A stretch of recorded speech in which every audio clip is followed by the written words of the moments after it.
to leverage relationships to gain more business.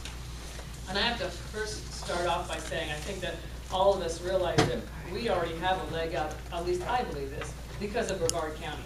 And I haven't lived here all my life. We moved here in 2004. My company was very small. And I'll give you a little bit of an overview for those who don't know me or know the company. But my company was really small when we came here. I think about 5 people, and now we've got almost 300 people. And not all those are here in Brevard, but a lot of that growth, even out of Brevard, North Florida, is because of the relationships. And so it's the intangible relationships. It's not just the relationships that led to business, but it's those relationships where you've got others that you can talk to, no matter what your industry is, government contracting, banking, insurance.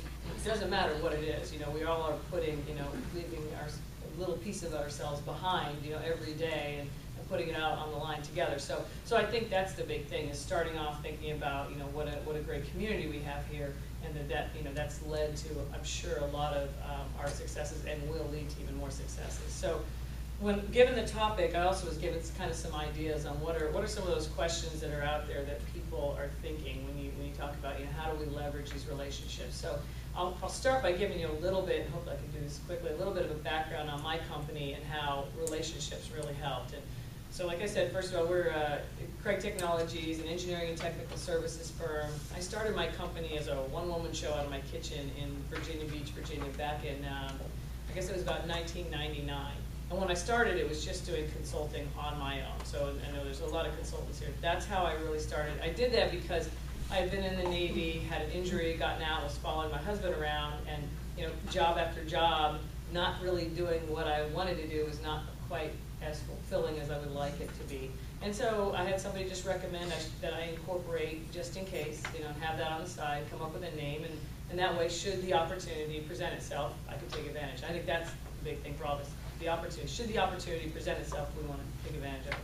So I did that, and I ended up kind of doing this consulting on the side, like I said, back in 1999. Still was not doing my background. I'm an engineer, electrical and computer software engineering, but I was doing COBOL code, which is very different than what I wanted to do. But there are times when we're starting a business, we'll pretty much take whatever we can to get going. And so I did that, and after a few years, had learned about some of the set-aside programs, which SBA, has all that kind of information. Realized that because I'm Cuban, I could apply for the 8A program. I'm also a service-disabled veteran, woman-owned, and my whole hometown and family and friends was in a hub zone, which is a historically underutilized business zone. So it was kind of like, check, check, check, check. All right, maybe I can take advantage of this. So that's when I started the company. Okay, maybe more than the consulting, I'll try to turn this into a real company. And so I did that. So I worked on getting the infrastructure in place first, though. Because I'd done the consulting successfully, I kind of could go in and convince banks, do the tap dance, and convince them to trust me, trust me, trust me, kind of a thing. And of course, that was back before a lot of the economy had done what it's done. And so it's a much more difficult dance today. It involves a lot more tapping and everything else to convince someone. But I went ahead and did that, and had a little bit of a, like a working capital loan that could help me, get to the next level. So I did put the infrastructure in place first, and actually backed off on my consulting for a while, so major losses, and then started to try to build up the business. So it was that field of dreams, build it, they will come, which is very stressful. In my case, though, it worked to my benefit. So to build that business, I really had to go out, and I knew nothing about government contracting, and I really knew nothing about business. I have engineering degrees, no business degrees. I've said before, I have a minor in accounting, and I barely passed, so enough to be dangerous, very dangerous actually. So I didn't know that I needed to learn everything I could about this business, but I did know that I wanted a business, I wanted to go into engineering, I wanted to do something that I understood, which my background is very ADD, ADHD, and it's, I've done IT, engineering, everything, healthcare, and that was the kind of stuff that I wanted to focus on. So I had to start based on relationships. And I went and I did a lot of subcontracting. And I also kind of looked around and saw what other government contractors and other small businesses were doing. And in my case, there were so many that really wanted those prime contracts. They wanted to be the ones to have the relationship with the government and win those contracts. And I just knew that I couldn't do that. I knew I needed to learn the business experience somewhere and figure out how to do this. And so I went instead to establish those relationships. I went to a lot of the larger companies, and I did have the advantage of having the set-asides, but I would go talk to a company and say, hey, you know, I'm Mayday, woman, I'm search table, all that kind of stuff, and you know, they go, okay, that's great, but what do you really do? And what's your niche? And what sets you apart? You know, and quickly you realize it doesn't matter if you have all those set-asides. There's a lot of other companies out there that have those same set-asides. So I really started focusing on what is it that's going to make me different, and it was the relationships. It was a lot of hard work too. It was you know, years. Well, kind of to go back. So I started building consulting in 1999. 2002 is when I started getting the set-asides. Did not even get the first contract until 2005, and that's after I had been here about a year. So the relationship part of it takes a really long time. And that's what I did. I ended up, you know, really working with a lot of prime contractors, government types, and I think all of you understand relationships, but it's the understanding how to leverage those relationships, I guess, is more about understanding what to do with those relationships, and then also not being afraid of the relationships. I think that's another thing. So not only did I start to work the relationships with companies, large companies, but as I was doing the consulting and working for other companies, I became friends with some of the employees there and worked on those relationships. And what I've done now is I've hired a lot of those people to come work for me. They became my core team. So I was never afraid, you know, all that you're supposed to not do in business, I've pretty much done. You know, it's the family and friends. Don't hire family, don't hire friends, you know, don't get too close. Don't make it personal. Pretty much done all of that. And so leveraging those relationships, including the employees, I think is important. And I think circling back around is even more important. So you've got to remain relevant. They have to remember you. I mean, you can, even your friends, you know, I have really good friends in the same business. They know what I do. I've known them for years. You know, and they start thinking, why wouldn't they think of us? We could have done that for them. Well, it's because we all have so many things going on.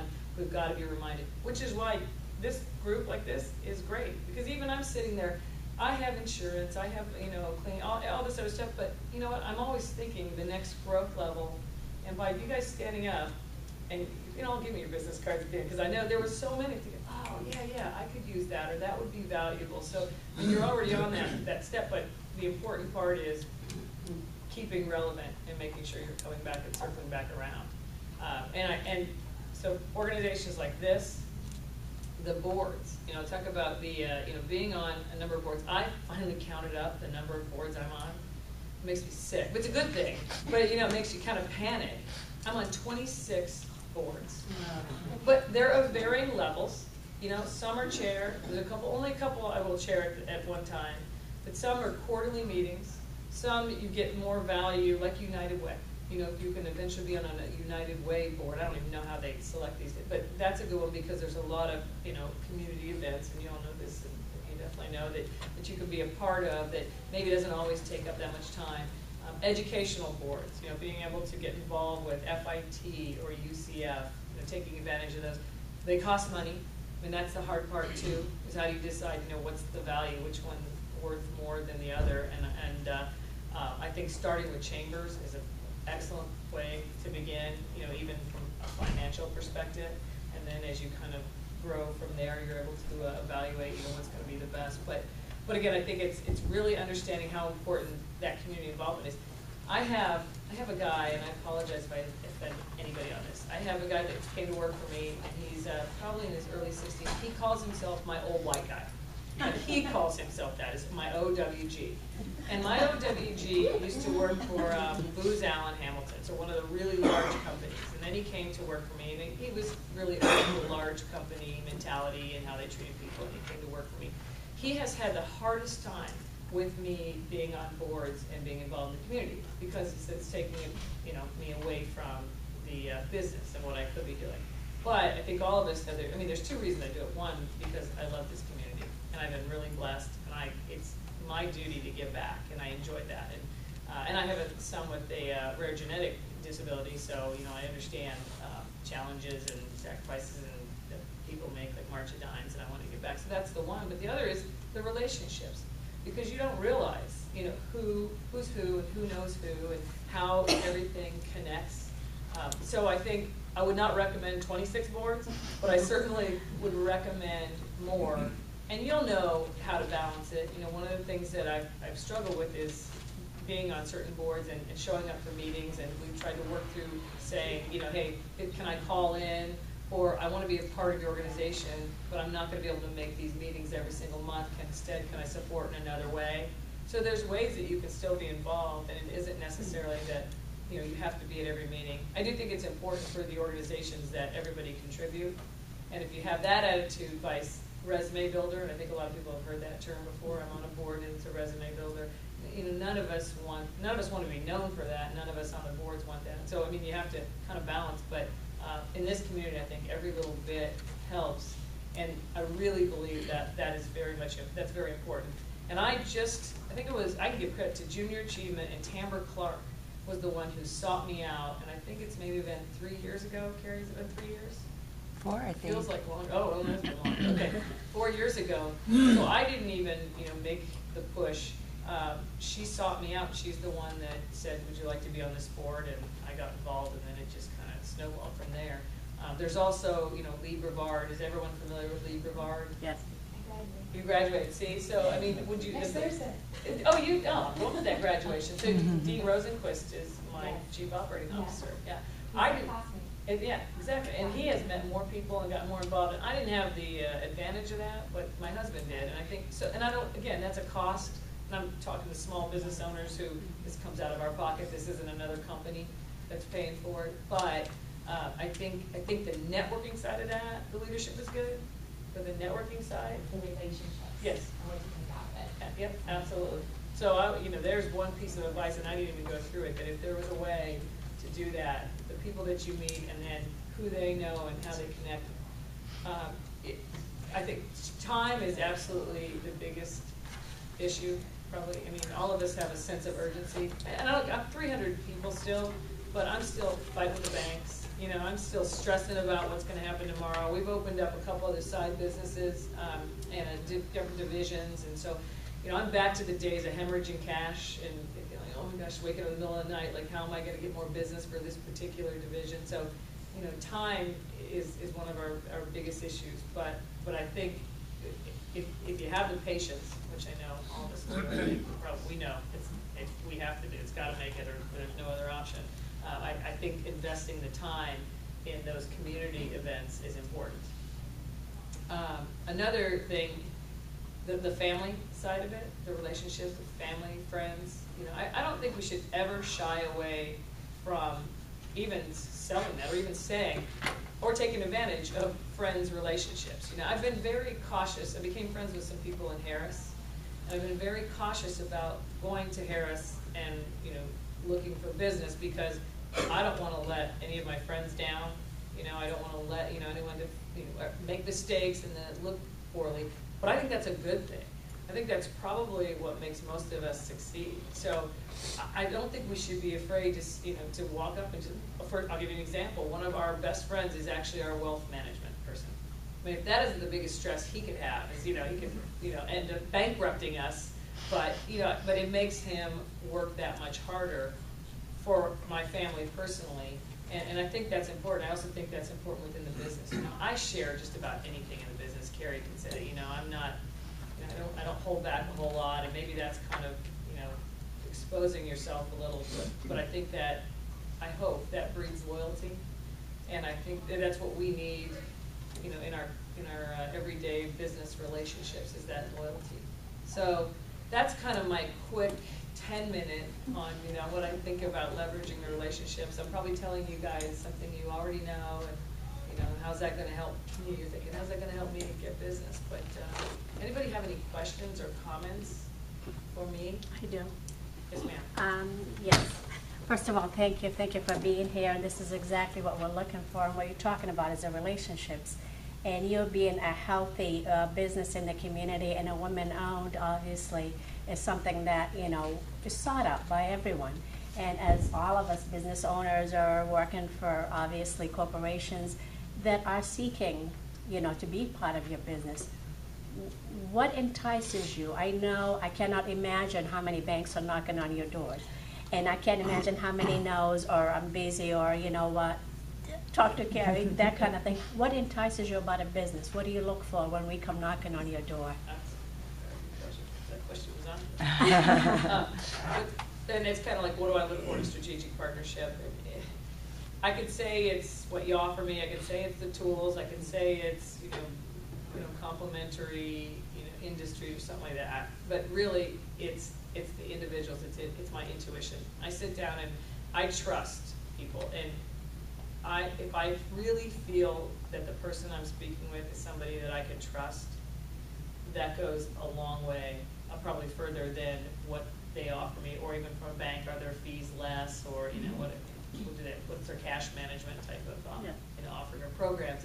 It's the relationships, and it's also the ability to have that kind of a conversation, where we can actually talk about our kids. We actually talk about more that personal side of things. Our core values are family, integrity, loyalty, passion, and community. And those core values we put in place early on. And that's really important to me. And I'm not perfect. I swear too much, I drink too much. There's all kinds of stuff that I do too much of. But those core values, and what I really do care about is people. And so if I get that feeling from, whether it's a bank, or it's the insurance, or it's a government contractor, you have so many business development types of people that come and talk to you, and if it's just business is business, and I also like being treated like I'm intelligent or a human being, because it doesn't matter what the size your company is, you still get that condescension, or you get that where they don't understand, especially banks. Even if you can't. And it's nothing against the people, because the banks have certain rules and regulations. You come in there and just knowing that, look, I'm sitting here, even if you're going to tell me no, understand personally where I'm coming from, and that this is, my house, my life, this is an emotional type of a thing, instead of just treating me, like I'm not a person, and that I'm your customer. So anyway, that's kind of a long rambling answer, but it really, for me, it is that intuition of this is a person. So the bank, my mother always said, remember when you're out there, you represent the Bogarts, never do anything you wouldn't want your minister or your mother to know or hear about. Right? That's honest, I've never done it. Well, it's that same thing. It doesn't matter who you work for. It's you as the individual. Yes. And so that's what I'm looking at when I'm meeting up with looking for strategic partners and companies. It's that person that I'm evaluating, not necessarily the company. Thank you. Yes, ma'am. What exactly do your companies do? You've got What do we do? 3 or 4. Got a few, yeah. I've become a serial entrepreneur, and I think it's just like ADD. It's like I need something else to be thinking about. So Craig Technologies is an engineering and technical services firm, and our customers are right now mainly federal government, but we've also got some commercial. We do everything from IT, software development, engineering, systems engineering, software engineering, modeling and simulation support. We have we develop online courseware.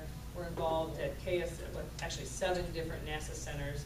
KSC, we're on the what was the old Return to the Moon program. So a lot of engineering, technician type of work as well. And then recently started a machine and tool division about a year ago.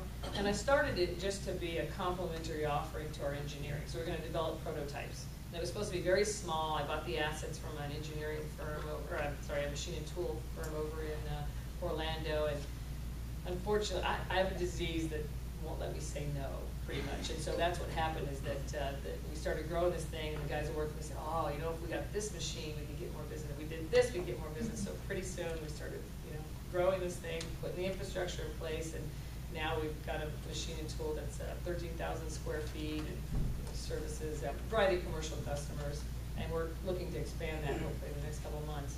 I also started a software development company, because we had done some internal development on some products, decided to go patent them, and then I kind of was thinking, okay, I'm always thinking, what's the next level? How am I going to protect myself? Because I'm waiting for the shoe to drop. I know that sounds negative, but I'm not. It's more protection mode. So Craig Technologies is doing great, government contracts, but the service, the service is a real low profit margin, and so I'm always kind of like, all right, I've got to be thinking ahead. So I started thinking commercial, commercial software development. When the economy comes back up, let's set ourselves up. So That company provides now biometrics type of software support, unmanned aerial vehicles, unmanned ground vehicle software support, and also commercial. And then the latest is a company called DGIA, and we are in the process of building a sport shooting center out in Titusville. We'll have clay shooting range and when I say it's all about me, and I love to shoot clay. And so we started talking about, we went down to a fundraiser. So this is the relationships. We went down to Okeechobee for the Boy Scouts shooting fundraiser. I'm not using the right terms because I'm not really a sport shooter, but we went down there and started talking about, wow, this is really cool, and what if we set something up in Titusville, a small little 5-stand thing, wouldn't invest very much money, it'd be kind of fun. The more we started talking to people, the relationships, this is where the relationships came in, you know, I'm friends with Commissioner in Titusville and some other people up there, we started talking about it, and they just all jumped on board right away. They all want to help, and, you know, money, I'm still like, okay, you know, I've grown this organically, I don't have investors, you know, all my wealth is on paper kind of a thing, you know, how are we going to do that? They're all jumping in, we can look at grants, you know, everyone starts to come together, come up with ideas to make this happen. So that's the other thing that we're setting up, and I have a meeting actually with all of them this afternoon to figure out how we can do this. And it will turn out to be for the good of the community. I mean, they're looking to make this a convention center of sorts. You know, why would people want to come shoot here instead of Tenerac or Okeechobee or Illinois or somewhere else? So that's one of the others. And I started a hub zone company again too, because I, you know, taking advantage of those opportunities. There are hub zones in Brevard County. You know, you guys could look at that and see that, you know, in your business, is there a place where I can have an office in a hub zone and then, you know, subcontract out, you know, work from there, so. So are those bullets in your, No, those bullets weren't in there, no. That was- I mean, in your belt? Oh, are these bullets in my belt? Oh. Actually, no. The TSA guys on my last flight in the airport thought it was. So actually, I got kind of, well, I take the belt off and I put it through, and I saw them over turning upside down, putting in their stuff, you know, going, it was like 10 minutes later, and then laughing, and they gave it back to me. No, these aren't bullets. So, yeah. Yeah. Any other questions? I don't know if that was very useful.